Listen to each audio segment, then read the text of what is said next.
ಅಭಿವೃದ್ಧಿ ಆಗ್ತಾ ಇದೆ, ವಿಶಾಲವಾಗಿ ರೋಡ್ಗಳಾಗ್ತಾ ಇದೆ, ದೊಡ್ಡ ದೊಡ್ಡ ಏನು ವಿದ್ಯುತ್ ಕಂಬಗಳನ್ನು ಹಾಕ್ತಾ ಇದ್ದಾರೆ. ಬಜಾರ್ ರಸ್ತೆ ಆಗಿರ್ಬೋದು, ಆಸ್ಪತ್ರೆ ರಸ್ತೆ ಆಗಿರ್ಬೋದು, ಬಸ್ ಸ್ಟ್ಯಾಂಡ್ ರಸ್ತೆ ಆಗಿರ್ಬೋದು, ನಂದಿ ಮೆಡಿಕಲ್ ರಸ್ತೆ ಆಗಿರ್ಬೋದು, ಮುಖ್ಯ ರಸ್ತೆಗಳೆಲ್ಲವೂ ಸಹ ಬಹಳಷ್ಟು ವಿಶಾಲವಾಗಿ ಇವತ್ತು ರಸ್ತೆಗಳಾಗ್ತಾ ಇದೆ. ಅದನ್ನು ಸಾರ್ವಜನಿಕರು ಮೆಚ್ಚುಗೆ ವ್ಯಕ್ತಪಡಿಸ್ತಾ ಇದ್ದಾರೆ. ಅಂಥ ಸಂದರ್ಭದಲ್ಲಿ ಮುನಿಸ್ವಾಮಿ ಅವರ ಬಾಯಿ ಚಪ್ಪಲಿಗೋಸ್ಕರ, ಅವರ ಒಂದು ರಾಜಕೀಯ ಹಿತಾಸಕ್ತಿಗೋಸ್ಕರ, ಅವರು ತಿಂಡಿ ತೀರಿಸ್ಕೊಳ್ಳೋಕ್ಕೋಸ್ಕರ ಇವತ್ತು ಇಲ್ಲ ಸಲ್ಲದ ಆರೋಪಗಳನ್ನು ನಮ್ಮ ನಾಯಕರು ಆಗಿರ್ತಕ್ಕಂಥ SN ನಾರಾಯಣಸ್ವಾಮಣ್ಣವರ ವಿರುದ್ಧವಾಗಿ ಮಾತಾಡ್ತಾ ಇರ್ತಕ್ಕಂಥದ್ದು ಬಹಳಷ್ಟು ಖಂಡನೀಯ. ಅದೇ ವಿಚಾರದಲ್ಲಿ ಮತ್ತೊಂದು ಮಾತಾಡ್ತಾರೆ, ಮಾರಣ ಪರಿಸರವನ್ನು ನಾಶ ಮಾಡ್ತಾ ಇದ್ದಾರೆ, ಮಾರಣ ಹೋಮ ಮಾಡ್ತಾ ಇದ್ದಾರೆ ಅಂತೇಳಿ, ನಕಲಿ ಪರಿಸರವಾದಿಗಳು ಅಂತ ಹೇಳ್ತಾರೆ. ನಕಲಿ ಯಾರು, ಅಸಲಿ ಯಾರು ಅಂತೇಳಿ ಮೊದಲು ನೀನು ಪ್ರಶ್ನೆ ಮಾಡ್ಕೊಬೇಕಾಗ್ತದೆ ಮುನಿಸ್ವಾಮಿ ಅವರೇ. ಇದರಲ್ಲಿ ಅಸಲಿ ಯಾರು, ನಕಲಿ ಯಾರು ಅಂತೇಳಿ ನೀನು ಏನು ಸಂಸದನಾಗಿದ್ದಂಥ ಸಂದರ್ಭದಲ್ಲಿ ಯಾವ ರೀತಿ ನಕಲಿಯಾಗಿ ನಡ್ಕೊಂಡಿದ್ಯಾ ಅಂತ ಹೇಳ್ಬಿಟ್ಟು ಮೊದಲು ನಿನಗೆ ನೀನು ಪ್ರಶ್ನೆ ಮಾಡ್ಕೊ. ಸರ್ಕಾರಿ ಜಮೀನುಗಳನ್ನ ಹೊಡೆದಿದ್ದಾರೆ ಅಂತ ಹೇಳ್ತೀಯಲ್ಲ, SN ಸಿಟಿ ಆಗಿರ್ಬೋದು, ಗಾಳದ ಬಗ್ಗೆ ಆಗಿರ್ಬೋದು, ಈ ಎಲ್ಲ ಬಗ್ಗೆನೂ ಮಾತನಾಡ್ತೀಯ. ಸಾಕಷ್ಟು ಬಾರಿ ನಮ್ಮ ನಾಯಕರಾಗಿರ್ತ SN ನಾರಾಯಣಸ್ವಾಮಣ್ಣವರು ಸ್ಪಷ್ಟೀಕರಣ ಕೊಟ್ಟಿದ್ದೇವೆ, ಎಲ್ಲ ಕಾಂಗ್ರೆಸ್ ಪಕ್ಷದ ಮುಖಂಡರುಗಳು ಸ್ಪಷ್ಟೀಕರಣ ಕೊಟ್ಟಿದ್ದೀವಿ, ಎಲ್ಲ ನಮ್ಮ ನಾಯಕರು ಸಹ ಕೊಟ್ಟಿದ್ದೇವೆ. ಆದರೂ ಸಹ ಅದ್ರ ಬಗ್ಗೆ ನೀವು ಪದೇ ಪದೇ ಮಾತನಾಡ್ತಾ ಬರ್ತಾ ಇದ್ದೀರಲ್ಲ. ನಿಮ್ಮದೇ ಸರ್ಕಾರದಲ್ಲಿ ನೀವೇ ಏನು ಸಂಸದರಾಗಿದ್ದಂಥ ಸಂದರ್ಭದಲ್ಲಿ ನಿಮ್ಮದೇ ಮಂಜುನಾಥ್ ಪ್ರಸಾದ್ ಅವರು ಸರ್ಕಾರದ ಕಾರ್ಯದರ್ಶಿಗಳೇ ಆಗಿದ್ರು, ನೀನೇ ಹಾಕೊಂಬಂದಿದ್ದಂಥ ದಯಾನಂದ್ ತಹಸೀಲ್ದಾರ್ ಆಗಿದ್ರು. ಅವಾಗೂ ಕೂಡ ಏನೂ ನಿಮ್ಮ ಕೈಯಲ್ಲಿ ಮಾಡ್ಕೊಳ್ಳೋಕ್ಕೆ ಸಾಧ್ಯ ಆಗಲಿಲ್ಲ. ಅಲ್ಲಿ ಅವ್ಯವಹಾರ ಆಗಿದೆಯೋ ಇಲ್ಲ ಅಂದರೆ ಸರ್ಕಾರಿ ಜಾಗವನ್ನು ಒತ್ತುವರಿ ಮಾಡ್ಕೊಂಡಿದ್ದೀರೋ ಅಂತ ಪತ್ತೆ ಹಚ್ಚೋಕ್ಕೂ ಆಗಲಿಲ್ಲ, ಏನೂ ಇಲ್ಲ ಅಂತ ಆಗಲೇ ಏನೂ ಮಾಡ್ಕೊಳ್ಳೋಕೆ ಆಗದಿದ್ದಂಥವ್ರು ಈಗ ನೀವು ಪದೇ ಜನರನ್ನು ದಿಕ್ಕು ತಪ್ಪಿಸೋಕ್ಕೋಸ್ಕರ ಮಾಡ್ತಾ ಇದೆಯಲ್ಲ, ಇದು ನಿನಗೆ ಶೋಭೆ ತರೋಂಥ ವಿಚಾರ ಅಲ್ಲ. ಅದಕ್ಕೂ ಮೊದಲು ನೀನು ಏನು ಇವತ್ತು ನಮ್ಮಗಳ ಮೇಲೆ ಆರೋಪ ಮಾಡ್ತಾ ಇದೆಯೋ ಅದು ಫಸ್ಟು ನೀನು ಮಾಡ್ತಿರ್ತಕ್ಕಂಥ ಕೃತ್ಯಗಳ ಬಗ್ಗೆ ನೀನು ಮೊದಲು ಗಮನ ಹರಿಸಬೇಕು. ಇದೇ ನಮ್ಮ ಬಂಗಾರಪೇಟೆ ವಿಧಾನಸಭಾ ಕ್ಷೇತ್ರದಲ್ಲಿ ಏನು ದೋಣಮಡುಗುನಲ್ಲಿ ನೀನು SC ಎಷ್ಟು ಜನಾಂಗದ ಸುಮಾರು 21 ಎಕರೆ ಜಮೀನು, SC ಎಷ್ಟು ಜನರ ಜಮೀನನ್ನು ನೀನು ಪಡ್ಕೊಂಡಿದ್ಯಾ. ಆ ಪಡ್ಕೊಂಡಿರ್ತಕ್ಕಂಥ ಜಮೀನು ಜೊತೆಗೆ ಇನ್ನು 30 ಎಕರೆ ಸರ್ಕಾರಿ ಜಾಗವನ್ನು ಒತ್ತುವರಿ ಮಾಡ್ಕೊಂಡಿರ್ತಕ್ಕಂಥವನು ನೀನು ಮುನಿಸ್ವಾಮಿ ಅಣ್ಣ, ನಾವಲ್ಲ.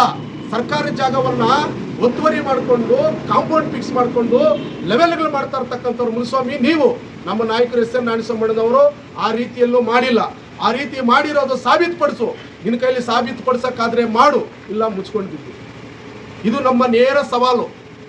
ನೀನು ಸಂಸದನಾಗಿದ್ದಾಗಿಂದನೂ ಸಹ ನಾವು ಹೇಳ್ತಾನೆ ಬರ್ತಾ ಇದ್ದೀವಿ, ಪ್ರೂವ್ ಮಾಡು ಅಂತ. ನಿನ್ನ ಕೈಲಿ ಯಾವುದೂ ಏನೂ ಮಾಡೋಕ್ಕಾಗಿಲ್ಲ. ಕುಣಿಲಾದವರು ನೆಲ ಡೊಂಕ ಅಂತ ಹೇಳಿದಾಗೆ ನಿನ್ನ ಕೈಯಲ್ಲಿ ಏನೂ ಮಾಡೋಕ್ಕಾಗ್ದಿದ್ದವರು ಸುಮ್ಮನೆ ಗಾಳಿಯಲ್ಲಿ ಗುಂಡಾರಿಸುವಂಥದ್ದನ್ನು ನೀನು ನಿಲ್ಲಿಸಬೇಕಾಗ್ತದೆ. ಇವತ್ತು ಮಾತನಾಡುವಾಗ ಹೇಳ್ತೀಯ, ಕೋಲಾರಿಂದ ಬಂಗಾರಪೇಟೆ ಟೌನಲ್ಲಿ ಬರೀ SN auto, SN ಟ್ಯಾಕ್ಟರ್ಗಳು, SN ಬುಲ್ಡೋಜರ್ಗಳು, SN ಎಲ್ಲ JCPಗಳು ಅಂತ ಹೇಳ್ತೀಯ. ಅಭಿವೃದ್ಧಿ ಕೆಲಸ ಮಾಡೋದಕ್ಕೆ ಯಾರ ಗಾಡಿ ಆದರೆ ಏನು, ಯಾರ ವಾಹನಗಳಾದರೆ ಏನು, ಇದು ಬಂಗಾರಪೇಟೆ ಅಭಿವೃದ್ಧಿ ಆಗ್ತಾ ಇದೆ. ಅದನ್ನು ಅಭಿವೃದ್ಧಿ ಆಗೋದನ್ನ ಮೆಚ್ಕೋಬೇಕೇ ಹೊರತು ಈ ರೀತಿಯ ಹಲ್ಲುಗಳಿ ಅಂತದ್ದು ಬಹಳ ತಪ್ಪು. ಟೆಂಡರ್ ಆದರೆ ಏನು, ಬಿಟ್ರೆ ಏನು, ಸರ್ಕಾರದಿಂದ ದುಡ್ಡು ಬಂದರೆ ಏನು, ಬರ್ದವರೇ ನಿನಗೇನ್ರಿ. ಸರ್ಕಾರದಿಂದ ದುಡ್ಡು ಬಂದಿಲ್ಲ ಅಂದ್ರೆ ಕೆಲಸ ಮಾಡ್ತಾ ಇದ್ದಾರಲ್ಲ, ಅದಕ್ಕೆ ಮೆಚ್ಕೊಳ್ರಿ. ನೀನು ಯಾವ್ದಾದ್ರು ಸರ್ಕಾರದಿಂದ ಬಂದಿರೋದನ್ನೇ ನೀನು ಕೆಲಸ ಮಾಡೋಕ್ಕಾಗಿಲ್ಲ ಅಂತ ಹೇಳಿದಾಗ ನೀನು ಯಾವ ಸೀಮೆ ರಾಜಕಾರಣಿ ನೀವು? ಅದನ್ನು ಫಸ್ಟ್ ನೀವು ಮೊದಲು ತಿಳ್ಕೊಳ್ಳಿ. ಸುಮ್ಮನೆ ಗಾಳಿಯಲ್ಲಿ ಗುಂಡಾರಿಸೋಕೆ ಬರಬೇಡಿ. ನೀವು ಪದೇ ಒತ್ತುವರಿ ಎಲ್ಲಿದೆ ಅಂತ ಪ್ರೂವ್ ಮಾಡಪ್ಪ. ನೀನು ಪ್ರೂವ್ ಮಾಡ್ದೇ ಗಾಳಿಯಲ್ಲಿ ಗುಂಡಾಡಿಸಿ ಮಾಧ್ಯಮದ ಮುಂದೆ ನೀನು ಶೋ ಅಪ್ ಕೊಟ್ಕೊಂಡು ಬಿಲ್ಡಪ್ ಕೊಟ್ಕೊಂಡು ಹೋಗ್ಬೇಡಣ್ಣ. ಇದು ನಿನಗೆ ಸರಿ ಕಾಣೋದಿಲ್ಲ. ಪದೇ ಹೇಳ್ತಾ ಇದ್ದೇವೆ, ನೀವು ಇದನ್ನ ರುಜುವಾತು ಮಾಡದೆ ಹೋದ್ರೆ ನಿಮಗೆ ನಮ್ಮ ಬಂಗಾರಪೇಟೆ ಕ್ಷೇತ್ರದ ಜನತೆ ಚೀಮಾರಿ ಆಗ್ತಾರೆ. ಇದು ಶತಶುದ್ಧ. ಏನು ಇವತ್ತು ಪರಿಸರ ಹಾಳು ಮಾಡ್ತಾ ಇದ್ದಾರೆ, ಮರಗಳು ಹೊಡ್ಕೊಂಡು ತಿಂದಾಗ್ತಾ ಇದ್ದಾರೆ. ಯಾರಿಗ್ರಿ ಬೇಕಾ ದುಡ್ಡು? ನಿಮ್ಮಂಥವರು ಎಲ್ಲೋ ಕಾಡುಗೋಡಿಯಿಂದ ಬಂದು ಬಂಗಾರಪೇಟೆಯಲ್ಲಿ ಮಾಡ್ತಾ ಇದೆಯಲ್ಲ, ಆ ರೀತಿ ಅನ್ಕೋಬೇಡ. ಬಂಗಾರಪೇಟೆ ನೆಲದಲ್ಲೇ ಹುಟ್ಟಿರ್ತಕ್ಕಂಥ SN ನಾರಾಯಣಸ್ವಾಮಣ್ಣವರು ಇಲ್ಲೇ ಮತದಾರರು, ಇಲ್ಲೇ ಜನಪ್ರತಿನಿಧಿ, ಇಲ್ಲೇ ಶಾಸಕರು. ನಿಮ್ಮ ರೀತಿ ಬೇರೆ ಎಲ್ಲೋ ಕಡೆಯಿಂದ ಬಂದು ಗಾಳಿಯಲ್ಲಿ ಹೋಗೋರಂಥವ್ರಲ್ಲ. ಇದನ್ನ ನೀವು ನಿಲ್ಲಿಸಬೇಕಾಗ್ತದೆ ಮುನಿಸ್ವಾಮಿ ಅವರೇ. ಪದೇ ನಾವು ಎಚ್ಚರಿಕೆಯನ್ನ ಕೊಡ್ತಾ ಇದ್ದೇವೆ. SN ನಾರಾಯಣಸ್ವಾಮಣ್ಣವ್ರ ಬಗ್ಗೆ ಮಾತನಾಡೋದನ್ನ ನೀವು ನಿಲ್ಲಿಸಬೇಕು. ಸಾರ್ವಜನಿಕರು ಇದ್ರ ಬಗ್ಗೆ ತಪ್ಪು ಸಂದೇಶವನ್ನು ಕೊಡ್ತಾ ಇದ್ರಲ್ಲ, ನಿಮ್ಮ ವಿರುದ್ಧವಾಗಿ ನಾವು ಪ್ರತಿಭಟನೆಯನ್ನು ಕೂಡ ಮಾಡಲಿಕ್ಕೆ ನಾವು ಹಿಂಜರಿಯೋದಿಲ್ಲ. ಸಂದೇಶ ಕೊಡೋದಲ್ಲಿ ನಿಮ್ಮ ನಾಲಿಗೆಯನ್ನ ಹಿಡಿತದಲ್ಲಿ ಇಟ್ಕೊಂಡು ಮಾತನಾಡೋದು ಒಳ್ಳೆಯದು ಅಂತೇಳಿ ನಾವೆಲ್ಲ ಮುಖಂಡರು ಸಹ ಈ ಒಂದು ಪತ್ರಿಕಾಗೋಷ್ಠಿ ಮುಖಾಂತರ ಅವರ ಒಂದು ಹೇಳಿಕೆಯನ್ನ ಖಂಡಿಸ್ತಾ ಇದ್ದೇವೆ ಬಂಧುಗಳೇ.